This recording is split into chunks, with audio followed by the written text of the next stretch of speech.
Fais quelque chose ce soir, Seigneur. Quelque chose se passe, Seigneur, d'inhabituel, où ta présence divine puisse se faire connaître. On puisse savoir que c'est ta présence, Seigneur, le Seigneur Jésus ressuscité. Et nous aurons un nouvel espoir, une nouvelle espérance et un nouveau courage pour combattre dans la bataille jusqu'à ce que la vie soit terminée. Accorde-le, Seigneur, et pardonne-nous nos péchés, nous te le demandons. Dans le nom de ton Fils bien-aimé, le Seigneur Jésus. Amen. Vous pouvez vous asseoir.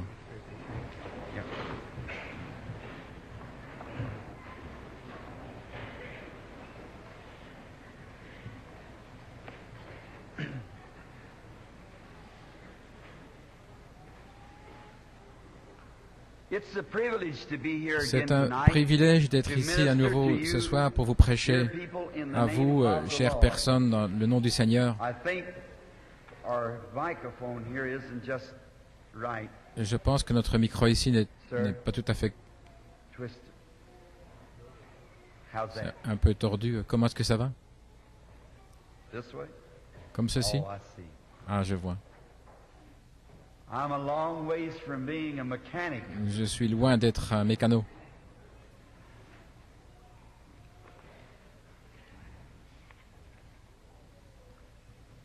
Vous savez, je suis heureux d'être ici, dans cette salle de gymnastique. Il y a quelque chose dans cet état de l'Ohio ici, et spécialement dans cette ville. C'est l'un des centres sportifs. Le cercle de basketball est ici à Middletown. Et j'aime l'athlétisme. J'étais moi-même un athlète. J'étais un combattant professionnel, vous savez.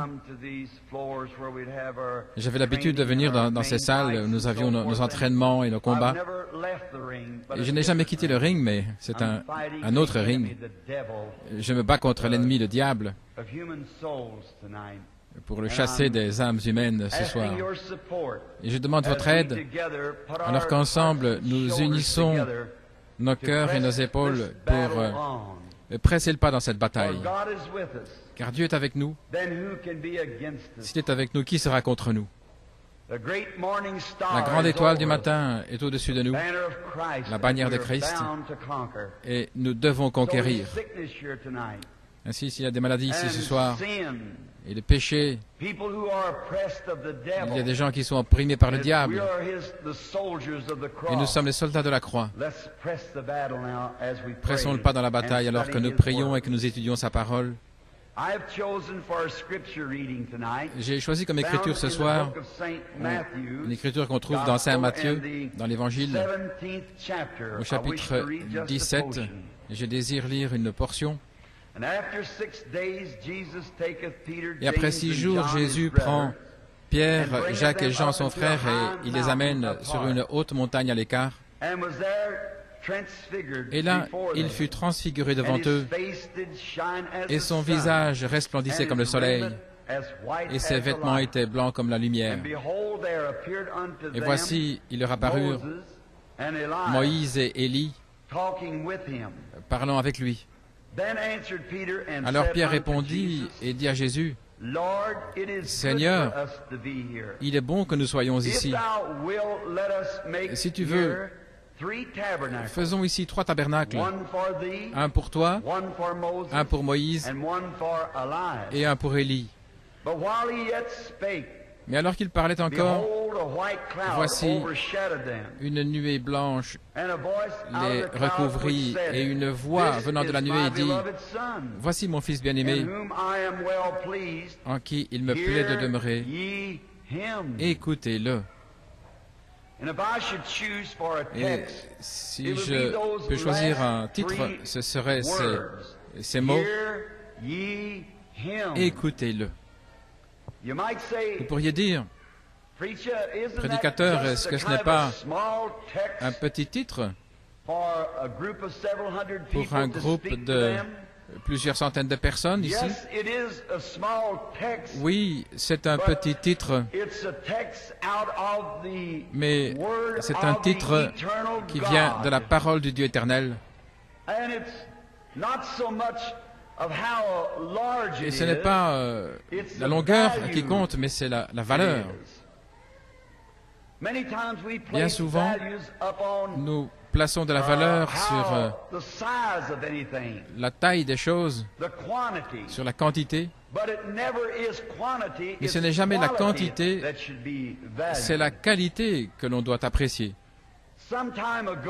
Il y a un certain temps, un de mes amis,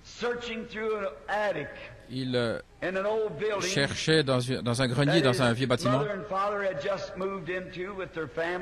et là où son père et sa mère venaient de déménager avec la famille, et il a trouvé un vieux coffre, et il cherchait là des reliques et des choses qui étaient dans ce coffre. Et puis il a vu un petit timbre, un timbre-poste. Et pendant qu'il regardait ce timbre-poste, il dit, il était plutôt jaune, il dit, c'est peut-être de la valeur. Il dit, tu pourrais peut-être avoir de la crème glacée avec cela. Il est allé voir un collectionneur de timbres, là dans la rue, et il est allé voir le collectionneur, il a dit, j'ai trouvé un timbre, et je me demande s'il a de la valeur. Et le collectionneur mit sa loupe et il a dit, oui, je vais t'acheter ce timbre, dit-il. Et il a dit, combien veux-tu me donner pour ce timbre? Il s'attendait à recevoir 5 cents. Et le collectionneur a dit, je vais te donner $1 pour ce timbre. Oh là là, ça voulait dire beaucoup de crème glacée. Alors il a dit, c'est vendu. Et le collectionneur, voyant qu'il y avait de la valeur dans ce timbre, plus tard, il a vendu ce timbre pour $50. Et un peu après ça, il a été revendu pour $500. Et aux dernières nouvelles, j'ai entendu qu'il avait été vendu pour $250 000. Vous ne voyez pas, donc ce n'est pas la grandeur, mais c'est ce qui était écrit sur le timbre qui faisait la différence. Et c'est ainsi avec la parole de Dieu. Ce n'est pas combien nous lisons, mais c'est la valeur de la parole. Parce que c'est l'expression du Dieu immortel. À travers les âges, beaucoup d'hommes ont lu les mêmes Écritures et cela n'a jamais manqué de servir son but. Si je vous écrivais une lettre, je crois que nous sommes assez amis et que vous l'apprécieriez. Si vous m'écrivez une lettre, je l'apprécierais. Mais si votre lettre était simplement adressée à moi, après l'avoir lue, elle n'aurait plus tant de valeur. Ou elle n'aurait pas de valeur pour quelqu'un d'autre. C'était une lettre qui m'était adressée, ou ma lettre qui vous est adressée. Et après être lue, eh bien on peut la jeter, à moins que vous vouliez la garder comme une relique. Mais ce n'est pas ainsi avec la parole de Dieu, parce qu'elle n'a pas été adressée à un certain individu. Elle a été adressée à toute la race déchue d'Adam, à chaque être mortel. Voilà pourquoi elle a tant de valeur. Simplement un seul mot. Vous pouvez vous y accrocher avec tout ce qui est en vous, en sachant que c'est la vérité. Jésus a dit, toutes les Écritures doivent s'accomplir. Il a dit, le ciel et la terre passeront, mais ma parole ne faillira jamais. Il y avait un vieil homme de couleur un jour qui disait, je préférais me tenir dans la parole de Dieu que dans le ciel. Et l'homme disait, comment peux-tu comprendre ça, mon oncle? Il a dit, parce que le ciel et la terre passeront, mais la parole de Dieu ne passera jamais. Et combien c'est vrai. Et je peux vous assurer ce soir, et ce sera enregistré sur bande, que n'importe quelle promesse divine que Dieu a faite, si vous avez la bonne attitude mentale vis-à-vis de cette promesse, Dieu la fera s'accomplir, peu importe ce que c'est. Parce que Dieu ne peut pas dire quelque chose un jour et puis dire quelque chose de contraire un autre jour, parce qu'il est infini. Bien, vous et moi, nous devenons de plus en plus intelligents, c'est ainsi, et la race humaine. Mais Dieu ne peut pas devenir plus intelligent parce qu'il est infini dès le commencement. Et chaque fois qu'il prend une décision, chaque fois qu'il y a une même crise, il doit prendre la même décision, sinon il a eu tort quand il a pris la première décision. Il ne peut pas faire marche arrière en disant « je me suis trompé » parce qu'il est Dieu. Et s'il peut faire une erreur, alors il sera mortel comme vous et moi. Alors, quelle sorte d'espérance cela nous donne-t-il? Mais quand nous lisons cette parole bénie, nous savons que c'est la vérité. Et là, nous nous tenons sur la parole de Dieu. Cette écriture que j'ai lue ce soir, c'est plutôt un titre inhabituel. Et je veux l'utiliser d'une manière inhabituelle par rapport à l'approche habituelle. Mais Dieu est inhabituel. Sa parole est inhabituelle. Et parfois il fait des choses qui sont inhabituelles. Parce qu'il est le grand Dieu Tout-Puissant. Et nous remarquons ici que c'était une telle expérience pour l'apôtre Pierre, que plus tard, lorsqu'il a fait référence à cette expérience, il l'a appelée la Sainte Montagne. Mais je ne crois pas qu'il voulait dire que la montagne était sainte. Ce n'était pas la Sainte Montagne, mais c'était le Dieu saint sur la montagne. Ce n'est pas une église sainte, c'est le Saint-Esprit dans l'Église qui fait ce qu'elle est. Et ce n'est pas un homme saint, c'est le Saint-Esprit. Et nous voyons maintenant que notre Seigneur ne faisait jamais rien comme ça par hasard. Chaque mouvement qu'il faisait était ordonné par le Père. Et nous avançons simplement comme ça, au hasard. Mais il a dit, je fais toujours ce qui plaît au Père. Ainsi, chaque mouvement qu'il faisait avait une signification. Et c'était de plaire à Dieu. Oh, je voudrais dire ici, est-ce que ça ne serait pas merveilleux si nous pouvions avoir un témoignage comme cela, que nous faisons toujours ce qui plaît à Dieu. Ainsi, nous le voyons ici, monter sur cette montagne, comme nous l'appelons le mont de la Transfiguration. J'aime toujours le voir, dans le sens où ça a été écrit, et tous les frères prédicateurs s'approchent de cette manière, comme un type de la deuxième venue du Seigneur. Et c'est vrai. Mais il n'y a pas une écriture dans la Bible entière qui ne s'ajuste pas et se connecte avec l'écriture suivante. Chaque morceau, chaque pièce, c'est un grand tableau, depuis le Jardin d'Éden jusqu'au Calvaire et de nouveau de retour au Jardin. C'est juste un grand et magnifique tableau. Et je ne veux pas être sacrilège en faisant cette déclaration, si c'est une erreur, que Dieu me pardonne. Mais c'est comme un puzzle que vous devez assembler. Vous devez avoir le Saint-Esprit pour assembler la chose. Tout comme sur un puzzle. Vous avez l'image d'un côté, puis vous regardez l'image, et ensuite vous placez les morceaux comme vous le voyez sur l'image. Et l'écriture n'est pas selon une interprétation particulière. Elle a été écrite par le Saint-Esprit, Et le Saint-Esprit est le seul qui puisse le révéler. Car c'est caché aux yeux des sages et des intelligents, et c'est révélé à des bébés qui veulent apprendre. Donc, si vous ne faites pas attention, si vous n'utilisez pas la pensée du Saint-Esprit pour rassembler la chose, vous allez avoir la scène complètement mélangée, par exemple, comme avoir une vache en train de brouter au sommet d'un arbre. Et c'est ainsi que certains...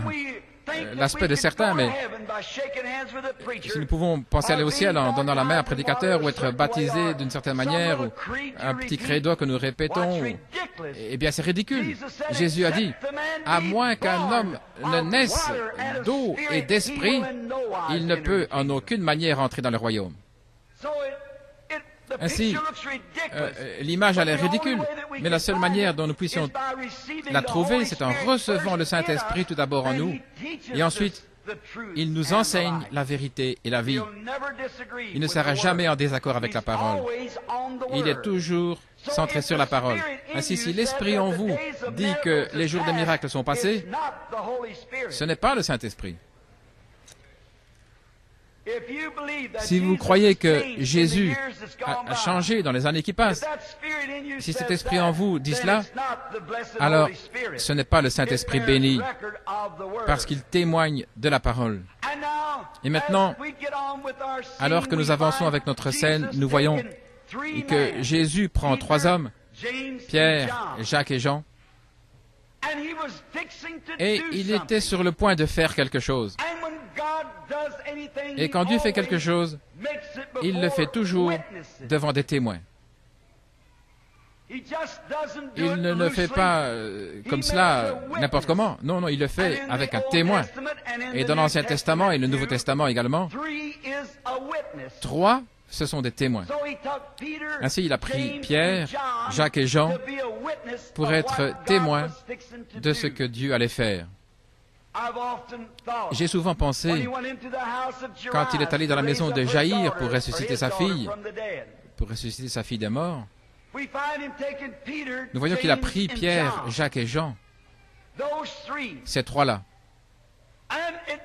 Et peut-être que c'est simplement une pensée à moi comme cela, mais chacun d'eux représentait quelque chose. Pierre représentait la foi,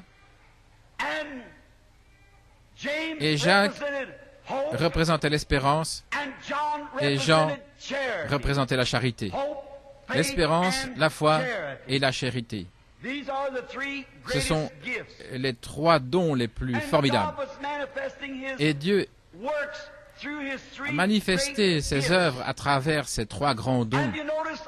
Et vous remarquez, là, sur la montagne, il y en a trois qui sont venus du ciel pour témoigner, afin que, à la fois le ciel et la terre sachent ce que Dieu était en train de faire. Sur la montagne, il y avait Moïse, Élie et Jésus. Trois êtres célestes pour observer ceci. Bien sûr, ça ne voulait pas dire, en représentant la deuxième venue, comme nous le voyons. Tout d'abord, ils ont relevé les yeux, ils ont vu Moïse et Élie, qui doivent revenir dans les derniers jours avant la venue du Seigneur, et l'enlèvement du reste de l'Église, les Juifs, les 3 ans et demi qui restent après la prophétie de Daniel pour Israël, après que l'Église soit enlevée. Mais ils ont regardé, ils ont vu Jésus seul ensuite. Mais ça signifiait quelque chose d'autre. Et c'est là où nous voulons centrer nos pensées maintenant. Dieu n'a jamais demandé à un homme de faire quelque chose à moins qu'il ne le fasse lui-même. Et dans l'Ancien Testament, nous voyons qu'ils avaient une manière, lorsqu'un fils était né dans une famille, il était réellement un héritier dès qu'il était né. Mais tout d'abord, il devait être éprouvé ou élevé ou être sous une tutelle. Galates 4, Paul en parle. Et c'était le placement d'un fils. Nous voyons cela dans Éphésiens 1:5. Là où nous avons été prédestinés à l'adoption de fils par Jésus-Christ. Dieu, avec sa préscience, l'a prédestiné, ses enfants, par l'adoption pour Jésus-Christ, ou par Jésus-Christ. Oh, j'aime simplement l'Ancien Testament, parce que ça donne une ombre du Nouveau. Et tout ensemble, tout cela s'ajuste pour former ce grand tableau. Maintenant, bien souvent, dans la version King James du roi Jacques, nous voyons des mots étranges. Par exemple, dans Saint Jean 14, il est écrit « Dans la maison de mon Père, il y a plusieurs demeures. » Dans une maison, plusieurs demeures. Comment une demeure peut-elle être dans une maison? Beaucoup de grandes demeures dans une maison. Ça ne semble pas juste. Il semble qu'il y ait quelque chose qui n'aille pas avec cela. L'un des traducteurs a même rendu la chose plus ridicule. Il a dit, dans l'appartement de mon père, il y a plusieurs appartements. Dans la maison appartement, c'est comme si nous allions louer un appartement. Je suis si heureux que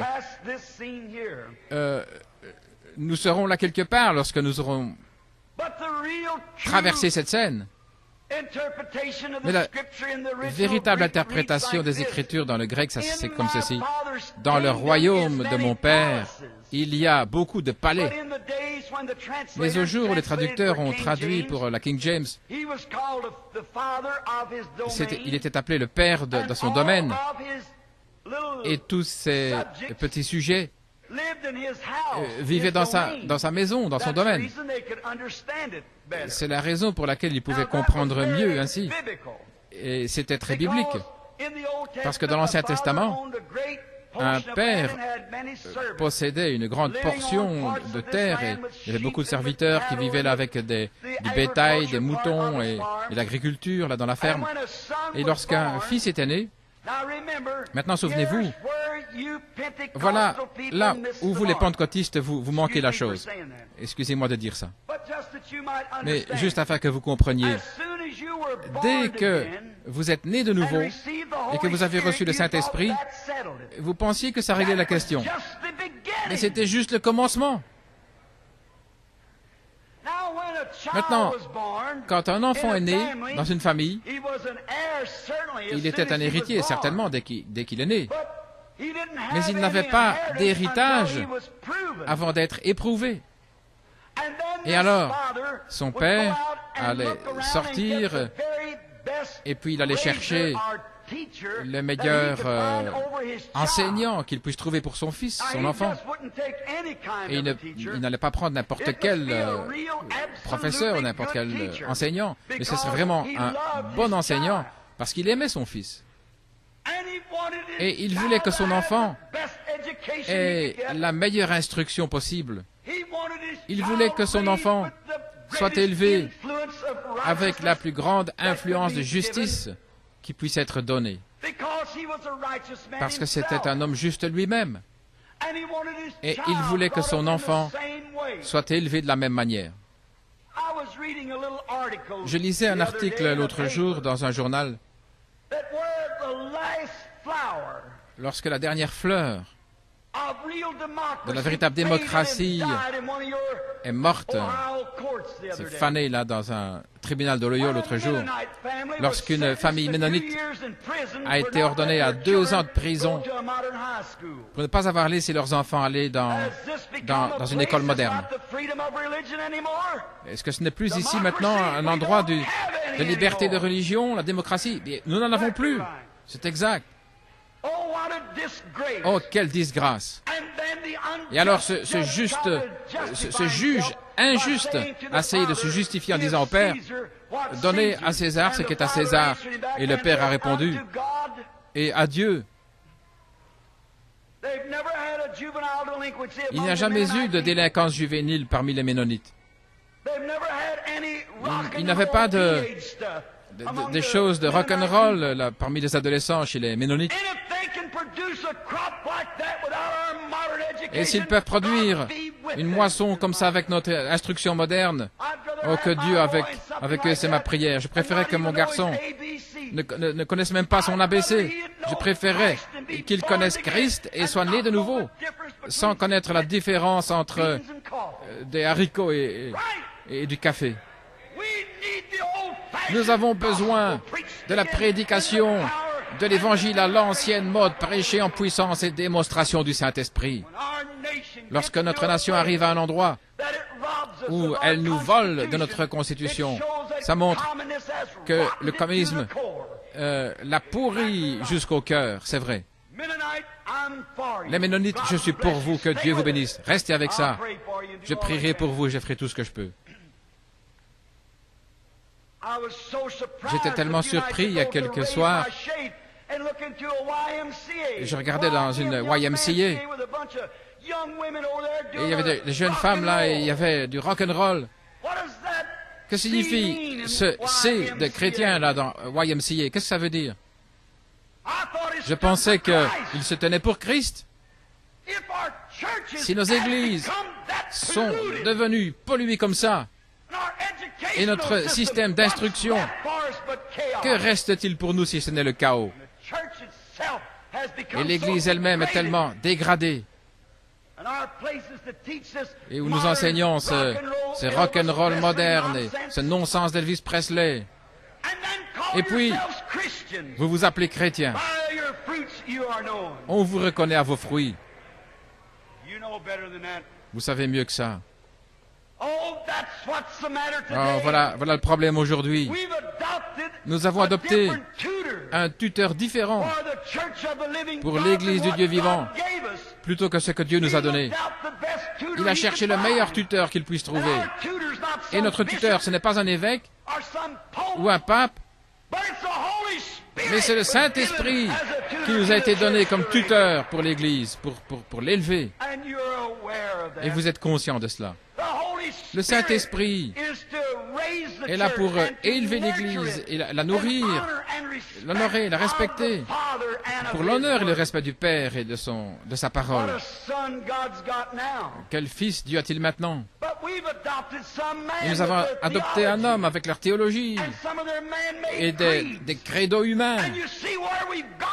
Et vous voyez, nous sommes arrivés. Et puis vous criez sur le péché et contre les communistes. Et nos églises sont tellement polluées. Oh, une marmite ne peut pas appeler un pot noir. Oui. Je sais que la prédication à l'ancienne mode elle va vous sauver, elle vous rendra différent. Quand j'étais un petit garçon, nous avons été élevés dans les montagnes du Kentucky. Et c'était difficile. Nous vivions dans une petite cabane en bois. Il n'y avait pas de plancher. Il y avait un petit lit là dans le coin. On dormait là sur une paillasse avec un oreiller avec de la balle de maïs. Nous avions des temps difficiles. Et je me souviens que maman nous faisait du pain avec du pain de maïs avec de la graisse. Mais nous étions en bonne santé. Mais vous savez ce qui est arrivé?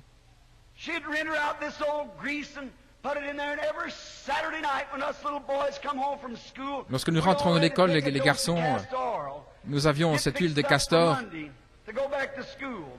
du lundi pour aller à l'école. Et maman venait, je me pinçais le nez et je disais, « Oh, maman, je ne peux pas supporter ça. Ça me rend malade, même simplement de sentir cette odeur. » Et elle disait, « Si ça ne te rend pas malade, ça ne te fera pas de bien. » C'est ainsi avec la prédication d'Évangile. Si ça ne vous rend pas vraiment bien malade, alors, pour remuer votre gastronomie spirituelle, pour penser à ces choses, être en ordre avec Dieu et vous écarter de toute ce non-sens moderne qu'on appelle la religion. Il n'est pas étonnant que le Saint-Esprit soit attristé. Ce tuteur devait apporter le message correct. Il ne pouvait pas être quelqu'un avec une plume dans son chapeau. Le Père ne voulait pas ça. Il devait avoir la bonne sorte, rapporter la bonne sorte de message au Père pour montrer comment l'enfant progressait.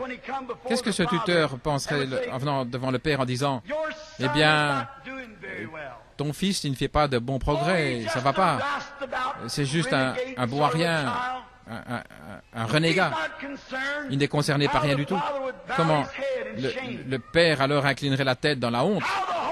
Comment le Saint-Esprit doit se sentir? Lui qui a été envoyé pour être notre tuteur, celui qui doit nous instruire, notre enseignant, et apporter le message à l'Église des fils de Dieu devant le Père. Eh bien, il dit, ils ont une forme de piété, mais ils en renient la puissance. Oh, combien cela doit faire mal au Saint-Esprit de devoir dire cela. Mais souvenez-vous, il ne cherche pas une paille ou une plume au chapeau. Non, il dit à Dieu la vérité à ce sujet. C'est lui qui nous élève, qui nous instruit. Et maintenant pour vous les gens de la sainteté, les pentecôtistes, les méthodistes libres, les nazaréens et pèlerins de la sainteté. Je me souviens un jour où c'était faux pour vous, les femmes, de vous couper les cheveux.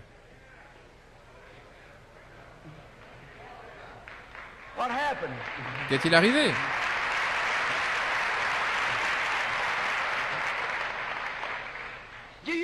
Est-ce que vous savez que la Bible donne à l'homme le droit de divorcer de sa femme lorsqu'elle se fait couper les cheveux? La Bible dit qu'une femme qui coupe ses cheveux déshonore son mari. C'est la vérité. Et vous sortez là avec ces vêtements sales qu'on appelle des shorts là, bon pour tondre la pelouse dans la pelouse arrière, et vous vous appelez une chrétienne? Comment le Saint-Esprit doit-il se sentir devant le Père quand il doit faire ce rapport? Vous dites, je ne porte pas des shorts, frère Branham. Je porte des slacks, une autre forme de petits pantalons. Il dit, c'est pire. Vous savez que c'est la vérité. La Bible dit qu'une femme qui revêt des vêtements qui appartiennent à un homme, c'est une abomination à ses yeux. C'est vrai. Ce sont les Écritures.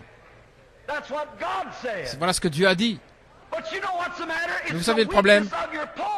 C'est à cause de la faiblesse de vos pupitres derrière la chair. Ils ont peur de vous dire la vérité. Et parfois c'est pour un ticket de repas.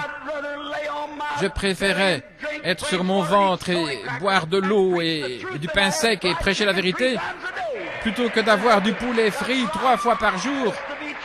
Oui, simplement, d'être fidèle et dire quelle est la vérité.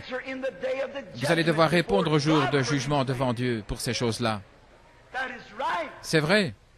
Oh, quelle honte ridicule. Je peux me souvenir que c'était mauvais, que c'était faux pour les femmes de se peindre le visage. Spécialement pour vous, les gens de la sainteté et pentecôtistes. Mais quelque chose est arrivé. Je ne dis pas ça pour plaisanter. Ce n'est pas l'endroit de plaisanter.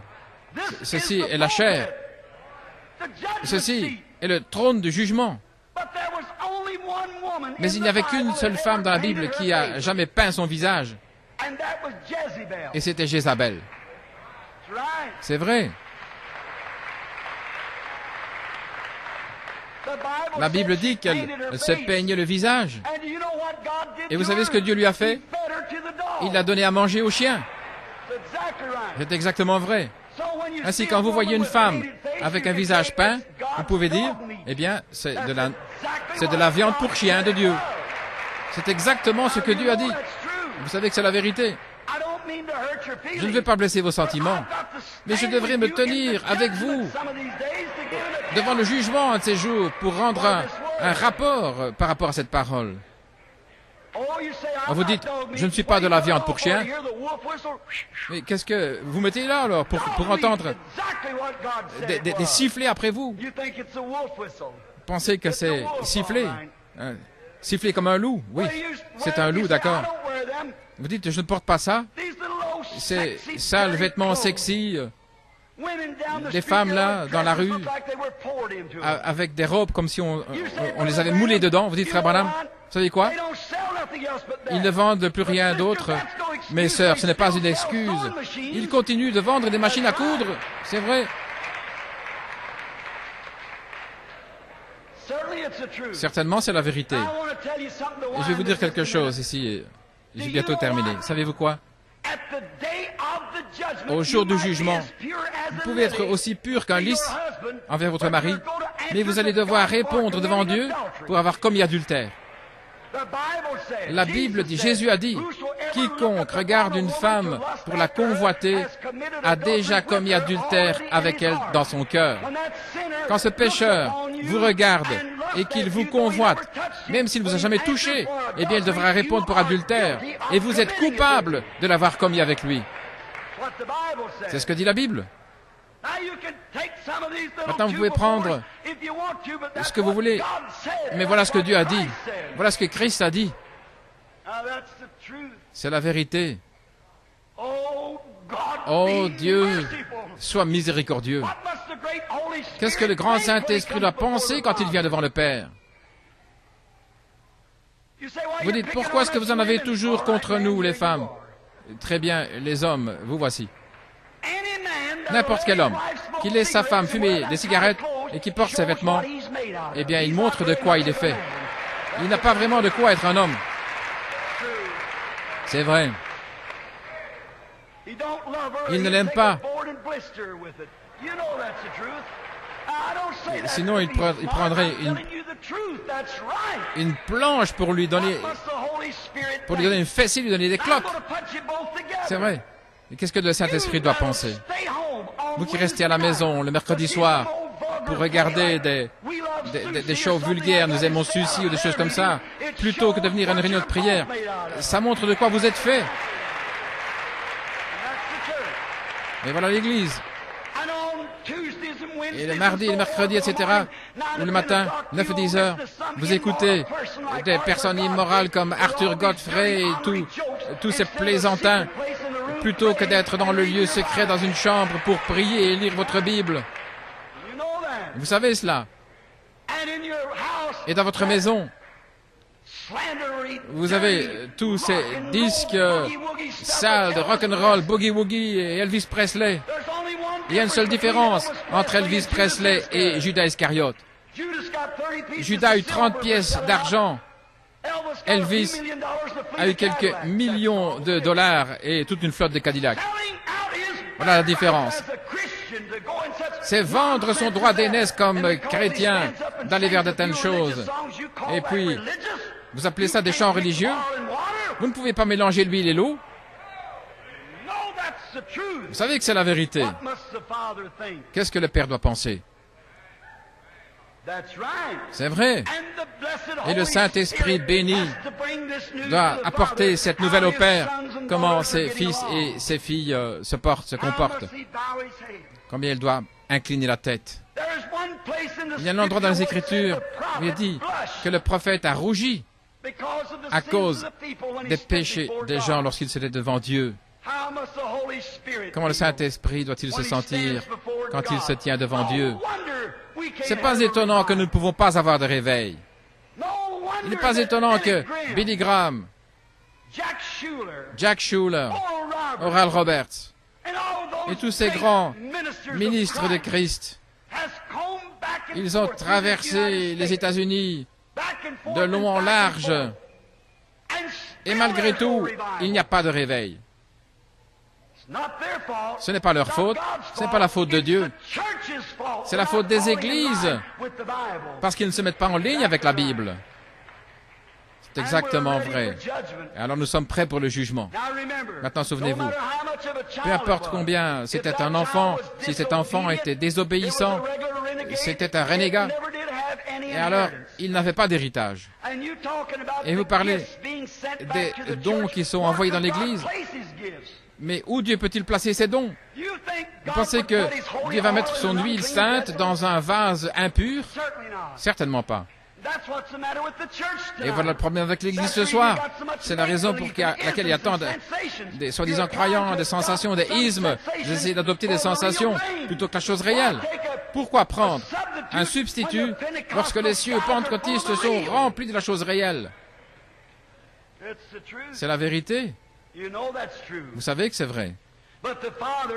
Mais le Père doit entendre cela venant du tuteur, le Saint-Esprit. Oh, ils ne veulent pas m'écouter. Ils écoutent un homme qui dit que les jours des miracles sont passés. Ils écoutent l'homme qui dit « Oh, vous devez vous joindre à l'Église et tout ira bien. Nous sommes une grande dénomination, là, depuis des années. » Et le Saint-Esprit essaye de transmettre son message tout ce temps-là. Je ne dois pas écouter tous ces petits prédicateurs. Je vais faire ce que je veux. Eh bien, continuez, ça montre ce qu'il y a en vous.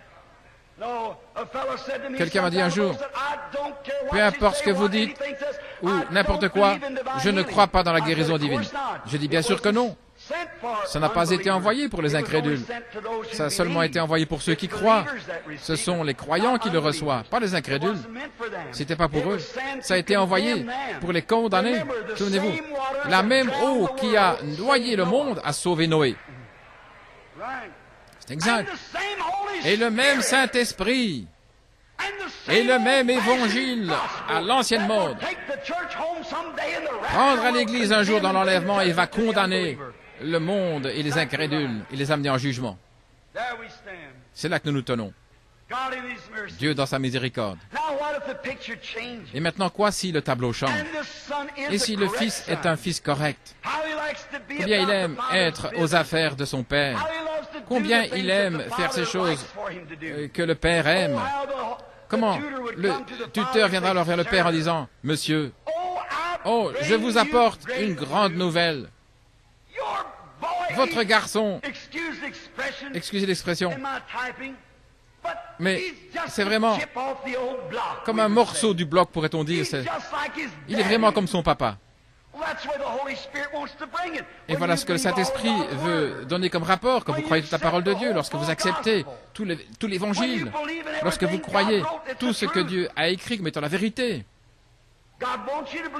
Dieu veut que vous le croyiez ainsi. Alors comment le Père doit vraiment gonfler la poitrine en disant « Oui, ça c'est mon garçon ». Et alors qu'est-ce qui arrivait? Plus tard, un temps venait où le Fils était adopté par son Père dans la famille. Les clergymen ici, je parle ici du placement des fils. Il adoptait son propre enfant, où il le plaçait positionnellement dans sa famille.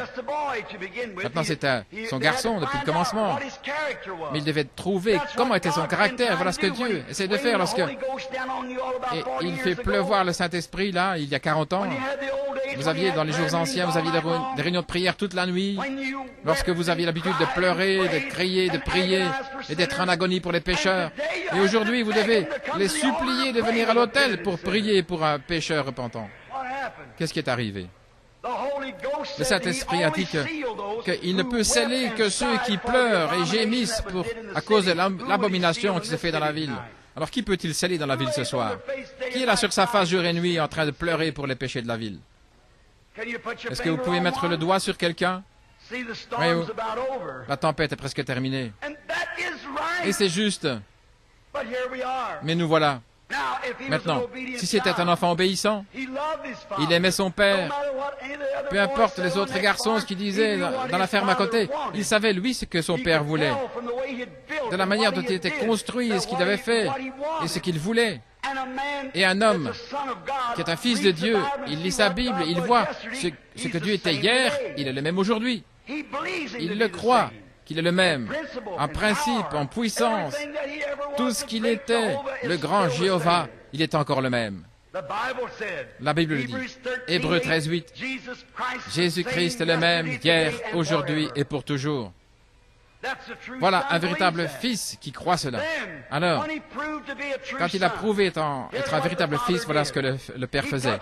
Il l'emmenait dans un lieu public, là, dans la rue. Et alors il prenait ce fils et il le plaçait.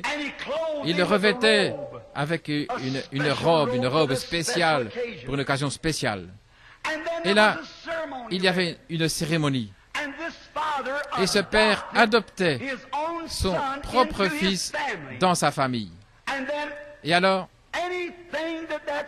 Tout ce que ce fils faisait était approuvé par le Père. Le nom du fils était aussi bon sur un chèque que celui de son père, parce qu'il était placé positionnellement dans cette famille. Et voilà ce que c'est. Lorsque nous recevons le Saint-Esprit, ce n'est pas simplement sauter et pousser des cris. Ce n'est pas simplement parler en langue et se rouler par terre. Ce n'est pas organiser un groupe et puis dire nous l'avons et les autres ne l'ont pas. Non, non. Mais c'est travailler avec amour et humilité, tout comme Christ le faisait. C'est ainsi que tous les hommes sauront que vous êtes mes disciples, lorsque vous vous aimez les uns les autres. Et comment nous pouvons nous attendre à avoir l'honneur de Dieu lorsque nous recherchons l'honneur les uns des autres? Oh, je pourrais être un ancien et me tenir aux traditions. Je pourrais peut-être un évêque un jour. Comment pouvez-vous croire Dieu lorsque vous avez du respect comme ça les uns pour les autres dans cette ligne-là? Comment pouvez-vous faire cela? La Bible dit que vous ne pouvez pas. Et moi et mon groupe, nous l'avons et nous ne voulons rien avoir à faire avec cet autre groupe. Nous ne voulons pas coopérer, ainsi nous n'irons pas. Ça montre ce que vous êtes. Là où est la carcasse, les aigles se rassembleront. Je vais prêcher sur les aigles dans quelques jours, Dieu voulant. Là où est la carcasse, les aigles vont se rassembler. C'est la nourriture des aigles. Les aigles aiment la nourriture d'aigles. Les brebis aiment la nourriture de brebis. Et tous ceux qui se nourrissent de charognes, les charognards, ils aiment la nourriture de charognes. Busards mangent de la nourriture de busards. Et si vous aimez les choses du monde, cela montre que l'amour de Dieu n'est même pas en vous. Et les plus grands hypocrites dans le monde, eh bien, ce sont les corbeaux. Une colombe et un corbeau assis là, sur la même branche, peut-être dans l'arche. Maintenant, la colombe ne peut manger qu'une seule sorte de nourriture parce que la colombe n'a pas de bile. Elle ne peut pas digérer les choses pourries. Il y a un véritable saint de Dieu, né de Dieu. Il n'a rien à voir avec les choses du monde parce qu'il n'a pas de bile, il n'a plus de bile. Il ne fait pas des histoires en faisant des discussions et des débats sur quoi que ce soit. Mais un corbeau peut être là sur une carcasse morte et manger pendant 2 heures et puis aller manger du blé avec les colombes. Mais une colombe ne peut pas manger du blé et puis aller manger une charogne. Non, voyez-vous, les hypocrites. Voyez. Qu'est-ce que le Père doit penser? Maintenant, remarquez. Lorsque venait le temps de l'adoption, le Fils recevait tous ses droits. Et voilà où Dieu veut que ses enfants arrivent. À un endroit, il peut vous amener un par un, là devant le public, et vous donner quelque chose. C'est quelque chose, les dons qu'il veut donner à son Église. Il y a toutes sortes de dons que Dieu a pour son Église. Mais comment le Père peut-il donner des dons lorsque nous agissons comme nous le faisons? Oui. Il le fait savoir au monde entier et tout le monde verra ce don manifesté si Dieu vous adopte ou vous place positionnellement dans sa famille. Maintenant, et alors vous avez la parole de Dieu, l'autorité de Dieu. Alors Dieu vous montre ce qu'il faut faire. Vous êtes conduit par l'Esprit et vous faites les choses qui plaisent à Dieu. Maintenant, Jésus a été adopté ce jour-là au mont de la Transfiguration. Dieu adoptait son propre fils dans sa famille. Il a pris Pierre, Jacques et Jean. Il a pris Moïse, Élie et Jésus et il les a amenés au sommet de la montagne. Et là, vous remarquez, il a été transfiguré devant eux. Qu'est-ce que c'était? Il l'a mis dans un lieu public, là, haut sur la montagne. Pouvez-vous voir la similarité? Et à ce moment-là, qu'est-ce qu'il a fait? Il a été transfiguré. Et la Bible dit que ses vêtements resplendissaient comme le soleil dans sa force. Cette robe que le Père, dans l'Ancien Testament, mettait sur son Fils le jour d'adoption, Dieu a mis sa robe d'immortalité sur son Fils au jour de son adoption. Lorsque le surnaturel est accompli, les hommes sont tout excités. Et habituellement, il y a une multitude mélangée qui sort. Lorsque Moïse a accompli le surnaturel là en Égypte, une multitude mélangée a suivi Corée et cela a provoqué du trouble là dans le désert. Mais finalement, la terre les a engloutis. Le surnaturel avait été accompli le cœur inconverti l'avait suivi. Et voilà ce qui arrive aujourd'hui. Le surnaturel s'accomplit. Le Saint-Esprit est revenu dans l'Église, dans sa plénitude, de sa puissance. Et alors, lorsque le surnaturel s'accomplit, pour certains, d'autres vont avec cela, simplement pour chevaucher dans le même wagon. Mais ils n'ont jamais été convertis et leur vie le prouve. Et alors Pierre était tout excité aussi. Il a dit, « Seigneur, c'est une bonne chose d'être ici dans ce réveil. Construisons des dénominations. Construisons 3 tabernacles. Ayons méthodistes, baptistes, presbytériens, pentecôtistes, assemblée de Dieu, les unitaires, 2, 3 et tout. Faisons des dénominations. Oh, le Saint-Esprit est tombé, nous allons nous appeler le groupe, nous avons la lumière. Quelle erreur vous avez faite. Maintenant, remarquez, il était tout excité et il a dit, construisons 3 tabernacles, construisons un tabernacle pour Moïse et tous ceux qui veulent ne plus manger de la viande, garder le sabbat, etc. Nous allons construire un tabernacle pour ceux-là. Et puis, nous allons construire un tabernacle pour ceux qui veulent adorer avec les prophètes, etc. Mais avant que ça puisse sortir de sa bouche, une voix a parlé du ciel en disant, « Voici mon fils bien-aimé. Écoutez-le. » C'est juste. Je suis heureux qu'il ait dit cela. Regardez ce que Moïse représentait. Moïse représentait la loi. Personne ne peut être sauvé par la loi. La Bible dit que vous ne le pouvez pas. La loi n'avait pas de salut. C'était un policier qui nous mettait en prison, mais qui n'avait rien pour nous en faire sortir. Il ne pouvait pas payer pour nous. Il ne pouvait pas payer notre amende. Ainsi, c'était le policier qui nous a mis en prison. C'est la loi. C'était la loi. Je suis si heureux qu'il a dit ce qu'il a dit. Je ne veux pas arriver par la loi, parce qu'aucune chair ne peut être sauvée par la loi. Vous pouvez garder les commandements, tout ce que vous voulez, mais vous irez en enfer comme un martin va dans sa boîte. Il n'y a pas de salut dans sa boîte. Il n'y a pas de salut dans la loi, pas du tout.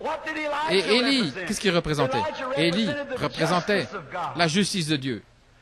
Élie était un prophète qui avait une commission venant de Dieu. Il est allé là sur la montagne. Et le roi disait, Akab, le rétrograde, il disait, va prendre 50 hommes, allez les chercher. Ils sont venus. Élie s'est tenu là avec la commission de Dieu et il a dit, si je suis un homme de Dieu, que le feu tombe du ciel et vous consume. Et le feu est descendu et il les a tous consumés. Est-ce que vous voulez vous tenir là? Eh bien, le roi dit, peut-être que la tempête est passée à ce moment-là et que c'était un acte de la nature. Nous allons encore en envoyer 50. Et lorsque les 50 sont venus, Élie s'est tenu en disant, si je suis un homme de Dieu, que le feu tombe du ciel et vous consume. Et 50 autres furent brûlés. C'est la justice. Oh Dieu, ne me laisse pas avoir la justice de Dieu. Je ne veux pas sa loi. Elle me met en prison. Je ne veux pas sa justice. Elle me condamne. Je veux la miséricorde. Dieu sait que nous avons tous besoin de miséricorde. Je veux sa miséricorde. Qu'est-ce que Jésus représentait? Sa miséricorde. Son amour. Si vous êtes sans amour, écoutez-le. Si le tonneau est vide à la maison, écoutez-le. Si la cruche est vide, écoutez-le. Si vous avez le cœur brisé, écoutez-le. Si vous avez besoin de joie dans votre âme, écoutez-le. Si vous avez besoin de pardon de vos péchés, écoutez-le. Si vous avez besoin de guérison pour votre corps, écoutez-le. Il représente tout ce que Dieu était. La plénitude de la divinité corporellement demeurait en lui. Écoutez-le. La justice, la miséricorde se sont rencontrés et ont payé la dette. Dieu a dit, voici mon fils bien-aimé, écoutez-le. Méthodiste, votre chose, c'est très bien. Votre église, c'est très bien, mais écoutez-le. Pentecôtiste, votre église, c'est très bien, mais écoutez-le. Vous poussez des cris, c'est merveilleux. Mais écoutez-le. Il parle en langue, c'est merveilleux. Mais écoutez-le. Votre dénomination, merveilleux. Mais écoutez-le. Vous pouvez avoir toutes ces choses et malgré tout avoir une oreille sourde pour lui. Écoutez-le. Écoutez-le. Ce que le monde cherche aujourd'hui, c'est quelque chose d'authentique. Nous avons dansé, nous avons poussé des cris et nous disons des mensonges à nos voisins. Nous avons parlé en langue comme des petits pois sur la peau d'une vache. Et puis nous faisons des histoires avec notre voisin, des choses injustes. Nous nous sommes moqués. Vous vous êtes joints à l'église. Vous vous êtes moqué de quelqu'un qui criait dans l'esprit. Vous avez parlé dans la malice, la haine. Toutes ces choses sont dans l'église. Et vous savez de quoi le monde a faim? Le monde veut voir quelque chose d'authentique. Voilà le problème avec ces soi-disant conversions. Ce ne sont pas de vraies conversions. C'est intellectuel. Il y a une connaissance intellectuelle de Christ. Mais une expérience, la nouvelle naissance, vous donne le véritable Christ. L'Amérique, ce sont des gens qu'on doit amuser. Il y a trop de télévision. Ils veulent de l'amusement. Ils ne veulent pas l'évangile à l'ancienne mode. Ils veulent. Nous voulons faire ce que nous voulons. Voilà ce qu'ils disent. Allez-y. Mais mes brebis entendent ma voix. Vous savez que c'est vrai. Combien Dieu veut bénir l'Église. Combien souvent il aurait voulu vous rassembler comme une poule rassemble ses poussins, mais vous ne l'avez pas voulu. Vous écoutez des hommes conducteurs plutôt que le Saint-Esprit, le conducteur. Vous écoutez des hommes enseignants plutôt que l'enseignant de Dieu, le Saint-Esprit, qui vous fait bien comporter, qui vous fait, vous les femmes, bien que vous comportez, être le sel de la terre. Le sel, ça provoque une soif. Et les hommes ont soif d'être comme vous si vous vivez une vie chrétienne. Vous ne pouvez pas le faire par vous-même, vous devez avoir Christ en vous pour le faire. Le monde veut quelque chose d'authentique, c'est la raison pour laquelle vous voyez des gens qui proclament être quelque chose et qui agissent comme le reste du monde. Voilà ce qui a fait que le communisme est venu en Russie, à cause de l'Église catholique. C'est vrai, proclamant être quelque chose. Et puis ils agissaient comme le monde, ou comme une loge, pas seulement les catholiques, mais les protestants, c'est la même chose. Et c'est arrivé ici, même avec les pentecôtistes, qui agissent, qui sont revêtus, qui blasphèment, qui se moquent, qui parlent, qui disent n'importe quoi. C'est rude, mais ça vous fera du bien. C'est la vérité. Et voilà la raison pour laquelle le monde ne peut pas voir quelque chose d'authentique. Lorsque les gens arrivent à un endroit, ils oublieront toutes leurs différences et l'amour de Dieu sera répandu dans nos cœurs par le véritable enseignant, par le Saint-Esprit. Alors vous allez devenir salés et le monde voudra être comme vous. Vous créerez une création autour de vous. Vous verrez des gens avec lesquels vous ne pouviez pas être... Et c'était de bonnes personnes. Ils créent quelque chose en eux. Vous voyez des gens que vous aimez, avec qui vous aimez être, parce qu'ils créent l'atmosphère autour d'eux. Votre esprit, c'est votre âme. Vous ne pouvez pas le cacher, vous ne pouvez pas être soi-disant croyant. Voilà le problème aujourd'hui. Il y a trop de soi-disant croyances dans la chrétienté. Il y a trois sortes de gens. Des incrédules, des soi-disant croyants et des véritables croyants. Et c'est ainsi qu'est l'Église aujourd'hui. Vous n'avez pas besoin d'être un soi-disant croyant ou un incrédule. Vous pouvez être un véritable croyant. Et voilà ce que le monde veut voir. Voilà ce que Dieu veut voir. Voilà ce qu'il a dit. Vous êtes une ville sur une colline, là, une chandelle qu'on ne peut pas éteindre. Vous êtes le sel de la terre. Vous êtes la lumière du monde. Et puis ensuite, agir comme le monde, vivre comme le monde. Prendre position pour le monde, en allant dans le monde, en faisant des choses mondaines. Comment pouvez-vous vous attendre à ce que Dieu vous place dans l'adoption, là, l'Église? Ils veulent voir la chose réelle. Quelque chose est arrivé il n'y a pas longtemps. Vous savez tous, je suis un chasseur.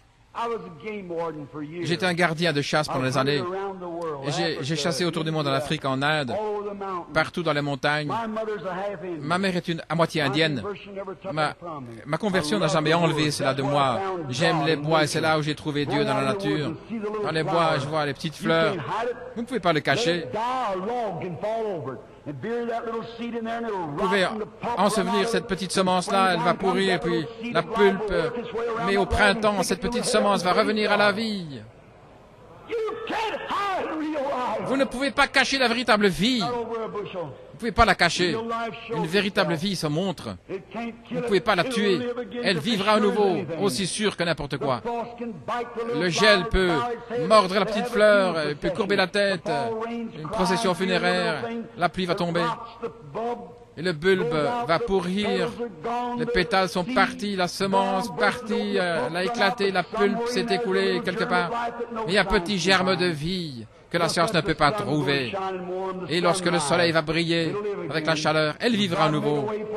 Dieu a fait un chemin pour que la fleur vive à nouveau. Combien plus pour l'homme va-t-il vivre à nouveau, celui qui est né de nouveau à son image? Mais vous devez avoir la vie avant de pouvoir vivre à nouveau. Vous pouvez vivre correctement maintenant, vous ne devrez pas mourir. Vous devez mourir à vous-même. Alors vous ne devrez plus rien imiter. Vous aurez la chose réelle. J'ai regardé les animaux sauvages. J'ai fait face à des lions pour prendre leurs photos. Je n'ai pas peur d'eux. Je les aime. Ils le savent. Maintenant, n'essayez pas de bluffer parce qu'ils connaissent la différence. Ils en savent mieux que certaines personnes. Un jour, je chassais dans les bois avec un de mes amis. Et c'était l'un des meilleurs chasseurs que je connaisse. Vous ne devez pas vous inquiéter. Il n'allait pas se perdre. Vous ne deviez pas l'attacher quoi que ce soit. C'était un véritable chasseur. Il savait tirer. Mais c'était l'homme le plus méchant que j'ai jamais vu. Il aimait chasser des petits fauns simplement pour me faire de la peine. Je n'essaye pas. Si la loi le permet, c'est bien, mais pas en tuer tout un tas. C'est aussi longtemps que la loi le permet. Ce n'est pas faux de tuer un petit animal. Abraham a tué un veau et Dieu l'a mangé, vous voyez, c'est vrai. Donc ce n'est pas faux. Mais aller simplement là pour les tuer, un massacre, ça c'est faux. Et Bert, il aimait simplement les tuer comme ça pour être méchant. Et je disais, Bert, comment est-ce que tu peux être un si bon chasseur et être si méchant? Et il dit, oh, vous les prédicateurs, vous avez un cœur comme un poulet. Il dit, non, j'ai pas un cœur de poulet. Qui dit, mais je respecte la nature de Dieu.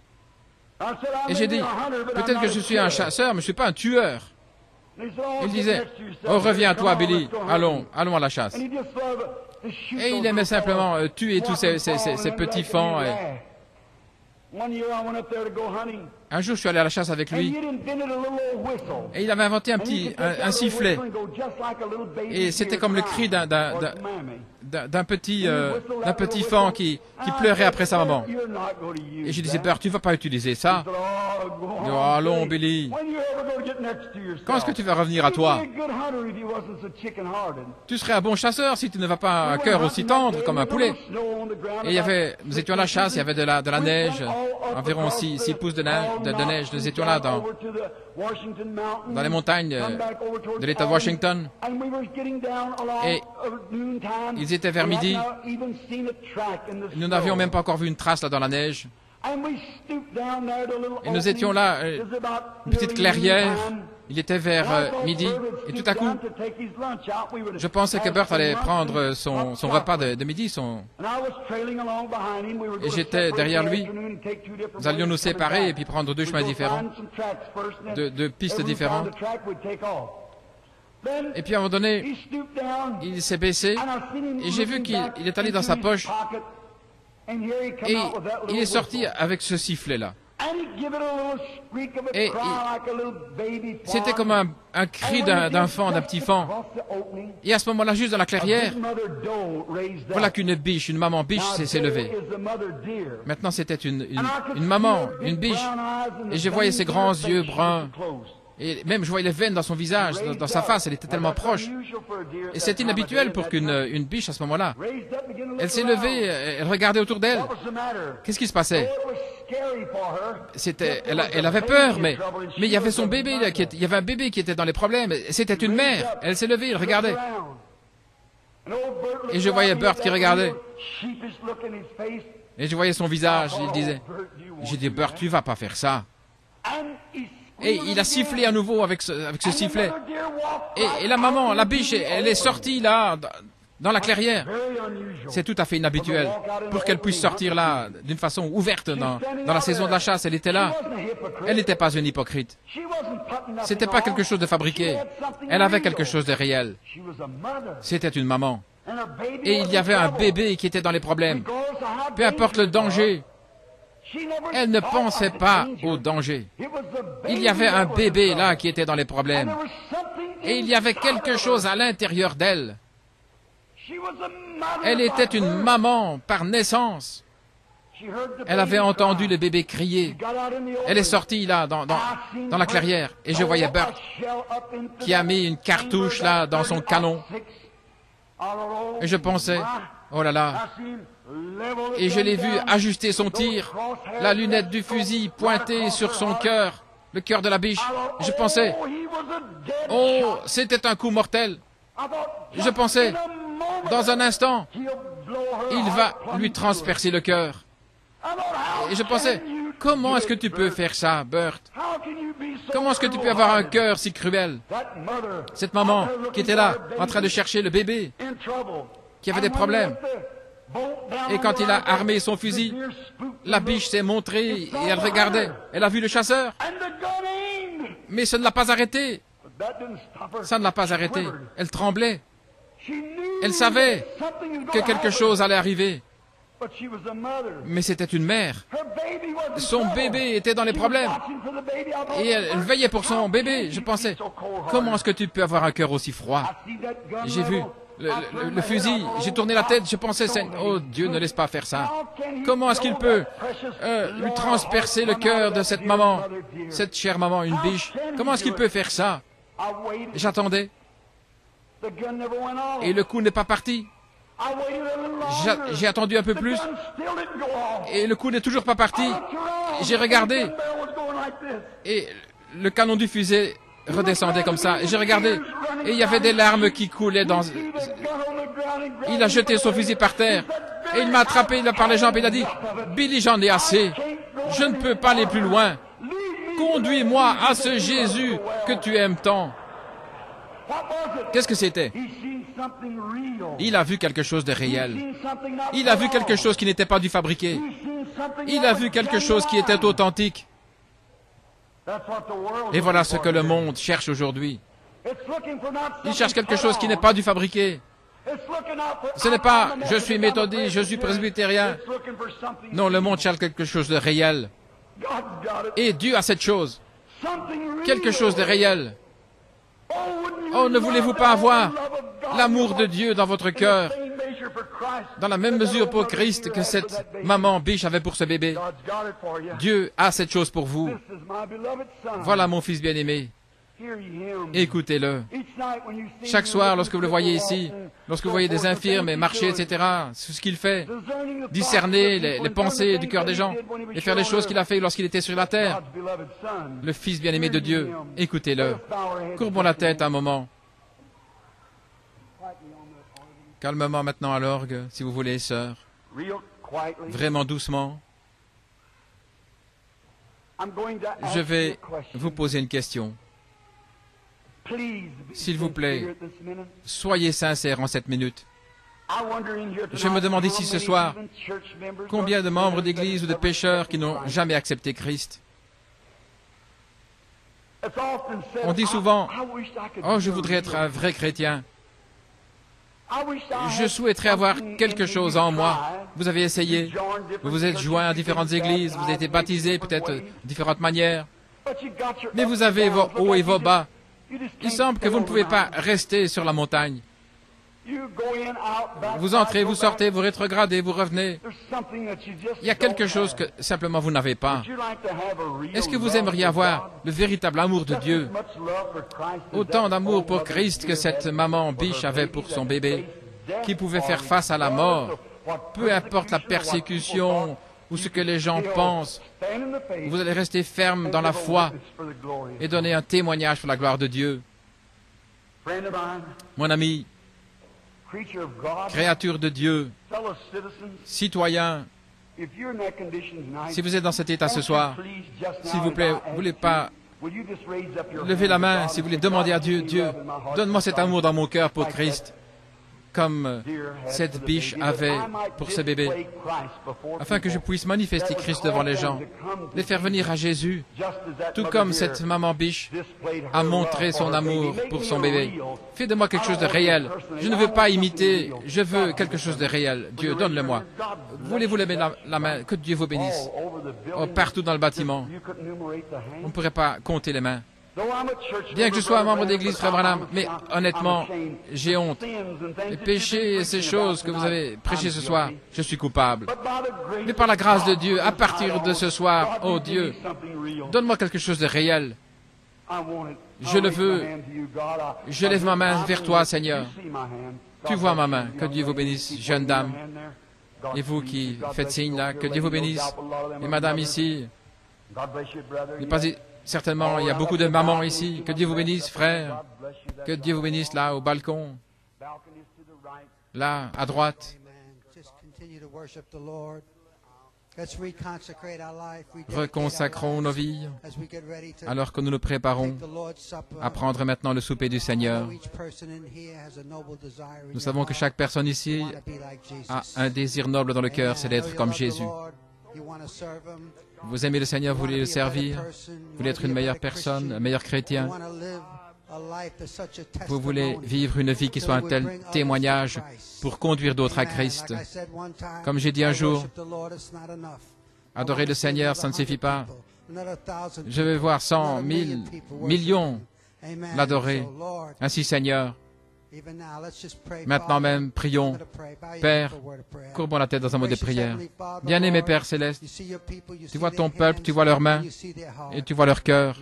Seigneur, je sais qu'ils ont un désir noble, ils veulent te servir, ils veulent être de véritables chrétiens, être plus comme Jésus, Père, pour marcher sur cette terre comme toi tu as marché sur cette terre. Comme Frère Branham a raconté cette histoire, Seigneur, l'amour de cette maman, cette biche, combien plus les chrétiens, nous devrions avoir l'amour, Seigneur, que le monde verra l'amour de Dieu pour les attirer, que nous soyons salés et qu'ils deviennent assoiffés. Bénis, Seigneur, les gens alors qu'ils se préparent pour prendre le repas du Seigneur ce soir. Je te prie, Seigneur, de leur donner une expérience au calvaire, qu'ils voient le prix que tu as payé et le sacrifice que tu as fait, Seigneur, afin qu'ils soient aussi comme toi. Dans le nom de Jésus, nous prions. Amen.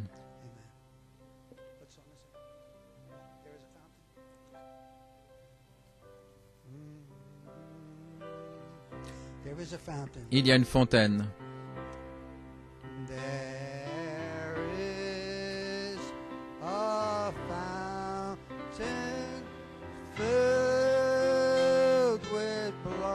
Il y a une fontaine remplie de sang.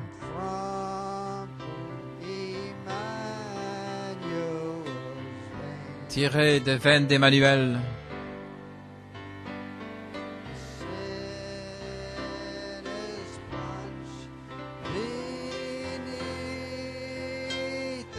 Et les pécheurs plongés sous ce flot perdent toutes leurs tâches coupables.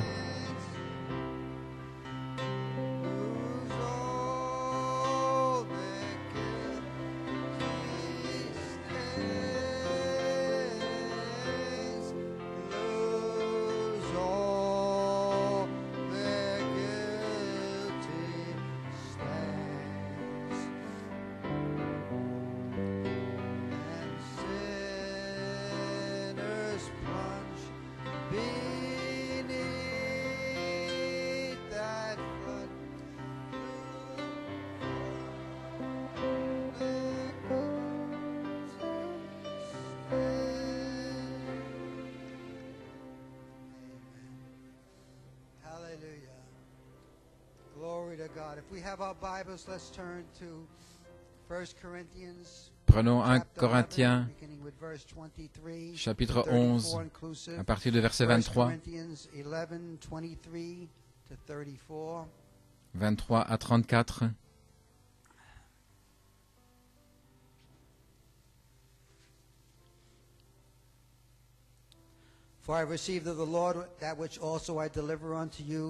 Car j'ai reçu du Seigneur ce que je vous ai enseigné, c'est que le Seigneur Jésus, dans la nuit où il fut livré, prit du pain et après avoir rendu grâce, le rompit et dit, « Ceci est mon corps qui est rompu pour vous. Faites ceci en mémoire de moi. » De même, après avoir soupé, il prit la coupe et dit, « Cette coupe est la nouvelle alliance en mon sang. Faites ceci en mémoire de moi, toutes les fois que vous en boirez. Car toutes les fois que vous mangez ce pain et que vous buvez cette coupe, vous annoncez la mort du Seigneur jusqu'à ce qu'il vienne. C'est pourquoi celui qui mangera le pain ou boira la coupe du Seigneur indignement sera coupable envers le corps et le sang du Seigneur. Que chacun donc s'éprouve soi-même, et qu'ainsi il mange du pain et boive de la coupe. Car celui qui mange et boit sans discerner le corps du Seigneur mange et boit un jugement contre lui-même. C'est pour cela qu'il y a parmi vous beaucoup d'infirmes et de malades, et qu'un grand nombre dorment. Si nous jugions nous-mêmes, nous ne serions pas jugés, mais quand nous sommes jugés, nous sommes châtiés par le Seigneur, afin que nous ne soyons pas condamnés avec le monde. Ainsi, mes frères, lorsque vous réunissez pour le repas, attendez-vous les uns les autres. Si quelqu'un a faim, qu'il mange chez lui, afin que vous ne vous réunissiez pas pour attirer un jugement sur vous-même. Comme c'est notre habitude, ayons un moment de silence et de méditation alors que l'Assemblée prie pour le ministère et que le ministère prie pour l'Assemblée.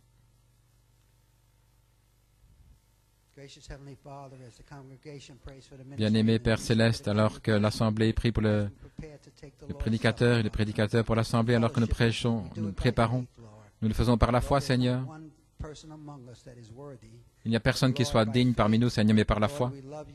Nous t'aimons et nous voulons avoir communion avec nous et nous prions, Père, que chaque personne ait une expérience avec le calvaire ce soir, en souvenir de toi, Seigneur, en mémoire, Seigneur, que tu as pris notre place, le sacrifice de ton précieux sang. Merci, Seigneur, dans le nom de Jésus. Amen. Et nous lisons aussi dans Matthieu 26. Matthieu 26, versets 26 et 27.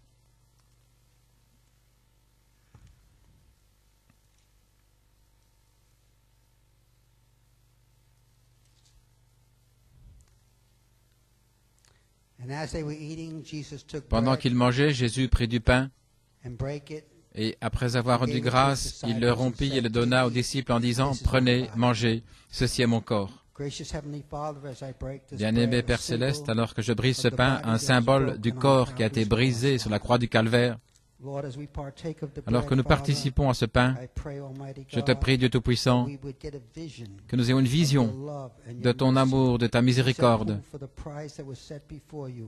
qui pour le prix qui a été mis devant toi, Seigneur, tu as supporté la croix. Bénis ce pain, Seigneur, alors que nous y participerons. Dans le nom de Jésus. Amen.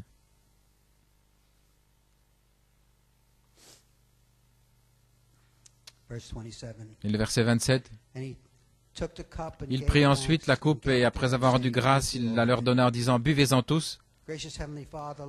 Père bien-aimé, alors que j'ai ma main, Seigneur, sur ce vin, symbole du précieux sang de Jésus, qui a été versé au calvaire, pas le sang d'un animal, mais le sang de Jéhovah, qui peut revenir, Seigneur, en les croyant le jour de la Pentecôte, Seigneur. Le sang royal qui peut couler dans nos veines, qui peut guérir les malades, qui peut ressusciter les morts. Le sang, Père, qui peut sauver chaque pécheur. Le sang qui ne perdra jamais sa puissance jusqu'à ce que chaque personne, Père, qui a été ordonnée et prédestinée avant la fondation du monde à être sauvée, serait sauvée. Bénis les gens, Seigneur, aujourd'hui, alors qu'ils participeront au pain et au vin, dans le nom de Jésus. Amen. Amen. Bien-aimé Père Céleste, alors que nous préparons à prendre le pain et le vin, et ensuite le lavage des pieds, bénis les gens, Père, et protège-les sur la route du retour, que le Saint-Esprit vienne sur eux, Père, alors qu'ils participeront au pain et au vin, et que le Saint-Esprit leur donne une révélation spéciale de ton amour précieux pour eux. Dans le nom de Jésus, nous prions. Amen et Amen. Vous pouvez vous asseoir.